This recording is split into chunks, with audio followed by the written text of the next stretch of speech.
हमारे जीवन में भारत भक्ति, मातृभक्ति, पितृभक्ति का भाव आवे, यह संकल्प है इस कथा का। आप सब बैठे हैं तो यह आपको लगता होगा कि भारत भक्ति यानी क्या।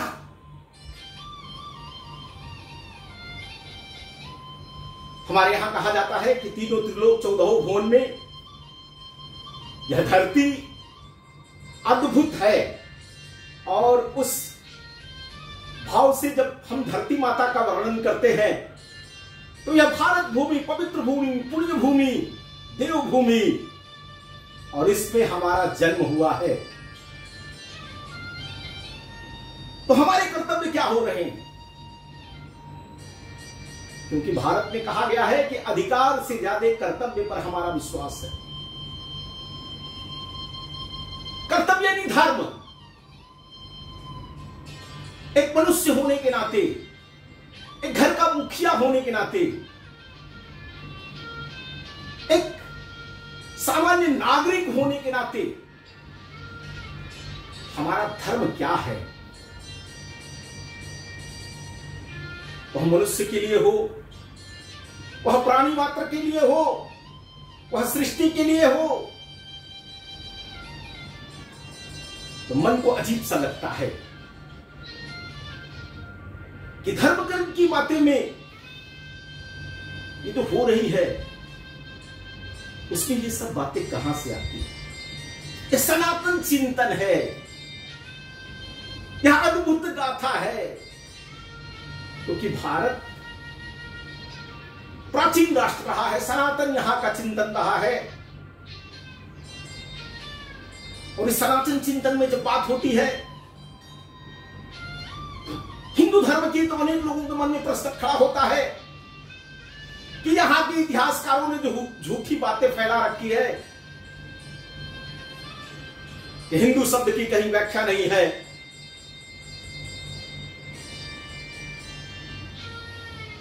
भारत माता की संकल्पना कहां है, यह राष्ट्र है ही नहीं है। विष्णु पुराण में जिस प्रकार से कहा गया है, भारत भूमि के बारे में जिस प्रकार से वर्णन किया गया है, कहने के लिए तो अनेकों लोगों ने, क्योंकि हम 1000 साल इस कलयुग में गुलाम रहे, यह करोड़ों वर्ष की संस्कृति, जहां महाभारत हुआ, जहां रामायण हुआ, उस धरती को हम कुछ 100 वर्षों में नापना चाहते हैं। उस भारत माता की व्याख्या करते करते हम कहते हैं कि यह भारत कभी राष्ट्र नहीं रहा, यहां चक्रवर्ती सम्राट हुआ करते थे। और जब भारत का इतिहास खोजा जाता है तो महाभारत काल में शकुंतला और दुष्यंत के पुत्र भरत के नाम पर भारत पड़ा, तो राजा भरत के नाम पर भारत पड़ा। भारत यानी ज्ञान की भूमि, जो ज्ञान में रत लोगों की खोज है, वह भूमि है यह भारत। और इस अद्भुत भूमि पर जिस प्रकार से यहां के लोगों ने अद्भुत शासन व्यवस्था चलाई है, प्रेम स्नेह करुणा से, कभी राजा शिवी की बात की जाती है, उन्होंने किस प्रकार से कपोत पंछी के लिए अपने शरीर का मांस काट काट करके तराजू पर रखते गए। तो कभी महात्मा बुद्ध की बात आती है कि किस प्रकार से वो हंस के लिए अपने को न्यौछावर कर दिए थे। तो दधीची की बात जिस प्रकार से होती है कि आतताइयों से लड़ने के लिए उन्होंने अपनी हड्डियों का दान किया था। यह दान की भूमि है, यह ज्ञान की भूमि है, यह अध्यात्म की भूमि है, यह प्रेम स्नेह करुणा की भूमि है। इस भूमि से निकले हुए अनेकों संत महंत, अनेकों विद्वान महापंडित, जिन्होंने दुनिया के बारे में सोचा, और दुनिया के ही बारे में नहीं, केवल मनुष्य जाति के ही बारे में नहीं, तो जिन्होंने प्राणियों के सद्भावना की बात किया, विश्व के कल्याण की बात किया, सर्वे भवन्तु सुखिनः सर्वे सन्तु निरामया सर्वे भद्राणि पश्यन्तु मा कश्चित् भाग् भवेत् की जहां से संकल्पना निकली है, जहां से संकल्प निकला है, वह भारत भूमि पुण्य भूमि है। उस भूमि पर हमने जन्म लिया है। तो आज जिस प्रकार से दुनिया भोगवाद की तरफ भाग रही है, जिस प्रकार से भारतीय संस्कृति को तहस तहस करने के प्रयास हो रहे हैं, उसमें 1000 गुलामी के कालखंडों में हम तो कह देते हैं कि जिसने हमको गुलाम किया उसने हमारी संस्कृति को तहस तहस किया। तो कभी कह देते हैं कि शक, खून, यमन, मुगल, अंग्रेज इस धरा पर आए और उन्होंने हमको बर्बाद कर दिया। लेकिन मित्र बंधुओं, हमने भी तो कहीं गलती किया होगा। लेकिन यह सनातन चिंतन, वैदिक काल में हजारों वेद लिखे गए, दुनिया को हमने जहां संस्कृति का ज्ञान कराया, धर्म का ज्ञान कराया, परंपराओं का ध्यान कराया, उस भारत भूमि को गुलाम होने में आखिर कुछ कारण तो रहे होंगे जिसके कारण से यह भारत माता गुलाम हुई। उनके पुत्रों को किस किस प्रकार के कष्ट हुए, यानी जो स्वर्ण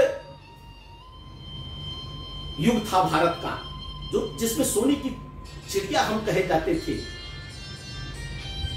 हमारे यहां जिस प्रकार से सुजलाम सुफलाम मलयज शीतलाम सस्य श्यामलाम वंदे मातरम, जिस प्रकार से मातृभूमि पर हमारे यहाँ खेती होती थी, हमारे यहाँ ज्ञान की गंगा बहती थी,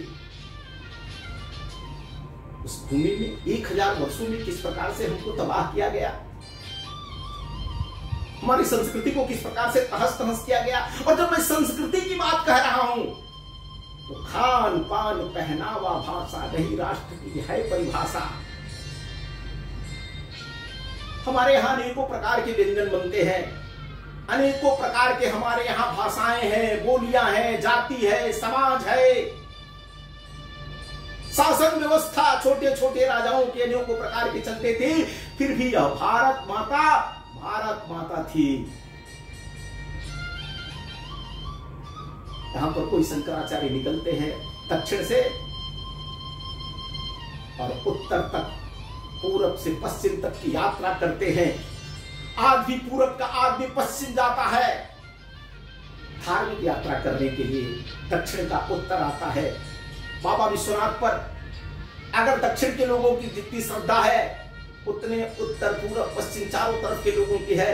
यह तो 12 ज्योतिर्लिंग है।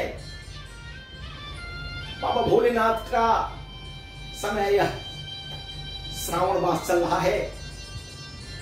इस प्रकार से अद्भुत त्याग का, अद्भुत संस्कृति को देने का बाबा ने प्रयास किया था। बाबा के आशीर्वाद से जिस प्रकार से यह धरा फलती फूलती थी, रोमांच हो जाता है उसको सुन करके, उसको देख करके, उसको समझ करके। अद्भुत है यह धरा, जहां का राजा तीनों त्रिलोक का स्वामी त्याग की पराकाष्ठा करता था।